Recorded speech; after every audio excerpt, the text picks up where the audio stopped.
Assalamualaikum. Selamat pagi anak-anak. Bertemu kembali dengan Pak Ahmad di sini. Kali ini kita akan belajar tema 8, yaitu Praja Muda Karana. Masuk ke subtema 1 ya. Lambang Praja Muda Karana. Dan hari ini kita akan belajar pembelajaran 1 dan 2. Baik, tidak usah lama-lama lagi. Ayo kita mulai saja.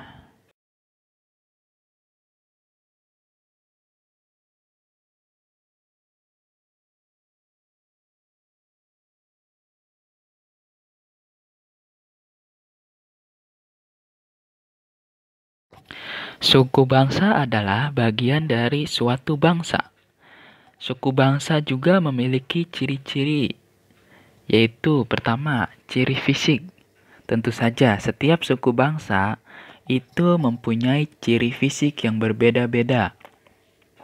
Ada yang tinggi, ada yang kurang tinggi, ada yang matanya sipit, ada yang matanya belok, ada yang kulitnya putih, ada yang kulitnya hitam, dan lain-lain ya. Yang kedua, ciri-ciri dari suku bangsa itu adalah bahasa. Bahasa yang digunakan atau bahasa daerah yang digunakan itu berbeda-beda. Contohnya, suku Sunda, bahasa daerahnya adalah bahasa Sunda. Kalau suku Jawa, bahasa daerahnya adalah bahasa Jawa dan sebagainya. Dan juga ciri yang ketiga itu adalah adat istiadat. Adat istiadat ini di dalam masing-masing suku bangsa yang ada di Indonesia itu berbeda-beda. Ya. Contohnya apa yo dari adat dan istiadat? Contohnya misalkan adat dan istiadat, contohnya kalau misalkan ada anak yang sunatan di Bekasi, setiap dia mau sunat atau setelah disunat, maka akan ada bunyi petasan. Nah, itu contoh adat istiadat. Adat istiadat masyarakat Bekasi atau Jakarta atau Betawi. Ya. Yang kemudian ciri selanjutnya dari suku bangsa itu adalah kesenian. Ya. Setiap suku bangsa memiliki keseniannya masing-masing. Ya. Contoh keseniannya kita lihat di DKI Jakarta, yaitu keseniannya apa? Tari Yapong. Jawa Barat, tari Merak, ya, dan sebagainya. Di sini juga kita akan lihat nih, Pak Ahmad sudah kasih contoh.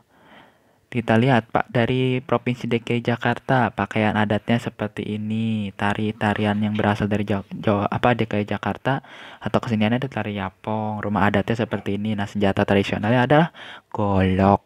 Ya. Kemudian dari Jawa Barat, pakaian adatnya kalian bisa lihat seperti ini, tarinya adalah tari Merak. Kemudian rumah adatnya apa? Rumah adatnya adalah Keraton Kesepuhan Cirebon. Kemudian senjata tradisional apa? Senjata tradisional berasal dari Jawa Barat adalah kujang. Ya, kalau kalian ingin mengetahui daerah-daerah lainnya, kalian bisa searching di Google ya.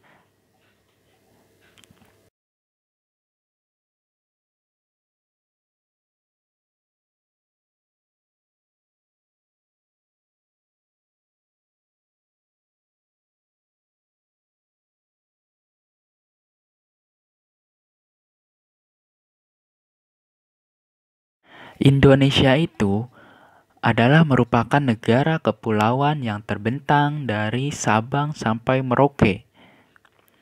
Nah, di Indonesia ini itu mempunyai suku bangsa, ras, agama, terus bahasa yang sangat banyak dan sangat beraneka ragam. Meskipun begitu, Indonesia ini mempunyai semboyan Bhinneka Tunggal Ika. Apa itu Bhinneka Tunggal Ika? Yaitu berbeda-beda tetapi tetap satu jua. Jadi walaupun berbeda-beda suku bangsa atau berbeda-beda ras, berbeda bahasa, kita tidak boleh berantem. Kita harus menjunjung tinggi persatuan dan kesatuan karena negara kita adalah negara kesatuan Republik Indonesia.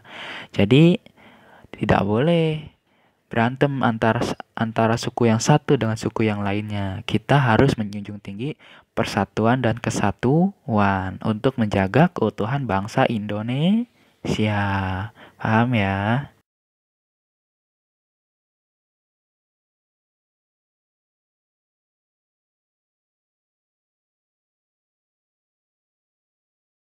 Baik, kita masuk ke lambang Gerakan Pramuka Indonesia. Apa sih lambang? Lambang itu adalah tanda pengenal berbentuk gambar untuk mengidentifikasi atau untuk mengetahui kehadiran suatu organisasi. Lambang juga dapat dijadikan sebagai pembeda antara satu organisasi dengan satu organisasi yang lain. Nah, sekarang yang kita akan bahas. Yang kita akan bahas kali ini adalah lambang Gerakan Pramuka. Lambang Gerakan Pramuka Indonesia itu adalah tunas kelapa. Ayo, ada yang sudah tahu kan?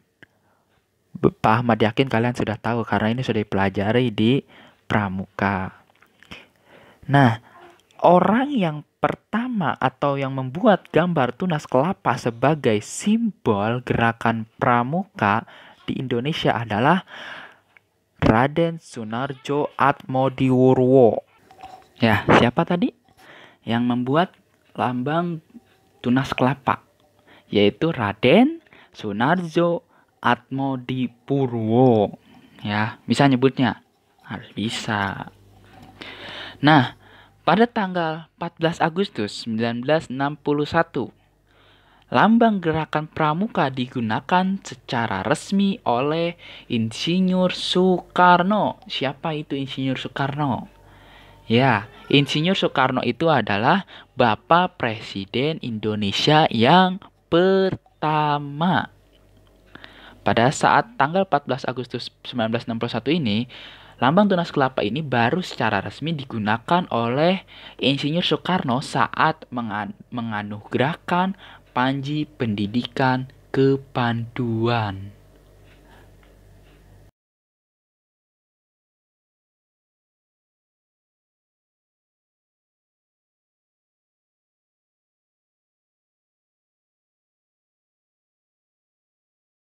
Baik, kita masuk ke matematika.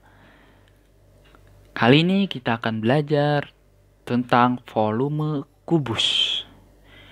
Kalian perhatikan di gambar kubus yang sudah tertera di layar handphone kalian atau laptop kalian. Gambar kubus di sini itu kita lihat barisnya ada berapa? Ada 1, 2, 3, 4 ya. Gambar kubus di sini adalah mempunyai satu baris yaitu sama dengan 4 kubus satuan atau 4 kotak satuan ya. Kemudian baris di sampingnya banyaknya baris juga sama yaitu 4 kubus satuan. Kemudian banyaknya tumpukan kubus itu ada berapa? Sama juga ada 4 kubus satuan. Nah, untuk mengetahui menghitung volume kubus, kalian harus menggunakan rumus yaitu volume kubus sama dengan sisi kali sisi kali sisi. Atau bisa kalian tulis sebagai V sama dengan S kali S kali S. Ingat ya, ini rumus untuk menghitung volume kubus. Kalian harus pahami, harus kalian mengerti. Kemudian bagaimana cara menyelesaikannya? Kita lihat di sini ya. Diketahui satu baris kubus yaitu sama dengan 4 kubus satuan. Kemudian banyaknya baris kubus yaitu sama dengan 4 kubus satuan. Dan banyaknya tumpukan kubus atau tumpukan kotak-kotaknya itu adalah 4 kubus satuan. Nah, yang jadi pertanyaan itu adalah apa? Berapakah volume kubus yang ada di atas yang digambar itu? Nah, jawabnya itu sama. Kita tulis dulu rumusnya, yaitu rumus kubus, yaitu rumus untuk mencari volume kubus yaitu V sama dengan S kali S kali S.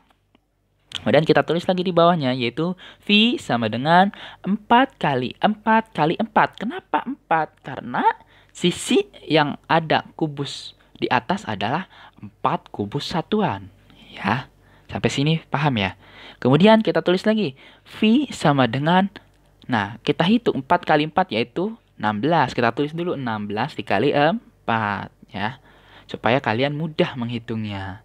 Kemudian kita tulis lagi, V sama dengan 6 sama dengan 64 kubus satuan. Nah, jadi 64 dari mana? Dari hasil 16 dikali 4. Ya. Jadi, volume kubus di atas adalah 64 kubus satuan. Paham ya? Kalau kalian belum paham, silahkan diulangi lagi penjelasan Bapak yang barusan. Atau kalian boleh melihat buku kalian, atau juga boleh meminta orang tua kalian, ayah dan bunda kalian untuk membuatkan soal atau latihan soal untuk volume kubus ini, supaya kalian lebih paham lagi dan lebih mengerti lagi tentang cara menghitung volume kubus.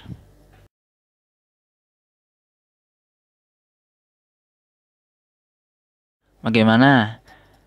Sudah paham kan dengan penjelasan Pak Ahmad di atas? Kalau kalian belum paham, boleh kalian tanya di kolom komentar di bawah ini, atau kalian boleh baca-baca lagi buku kalian, atau juga boleh memutar kembali video ini agar kalian lebih paham.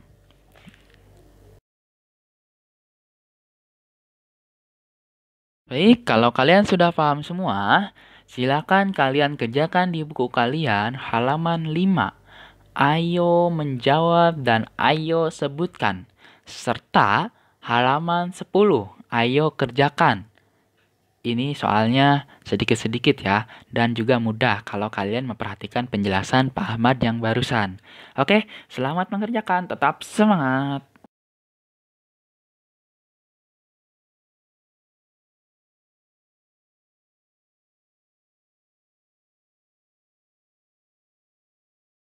Ya, mungkin sekian dulu ya pembahasan dari Pak Ahmad kali ini. Semoga kalian dapat memahami apa yang Pak Ahmad jelaskan tadi, dan kalian dapat menerapkan di kehidupan sehari-hari. Tetap semangat ya, dan selamat belajar untuk anak-anak kelas 3C SDIT Suraya. Sampai ketemu lagi di pembahasan selanjutnya. Assalamualaikum warahmatullahi wabarakatuh.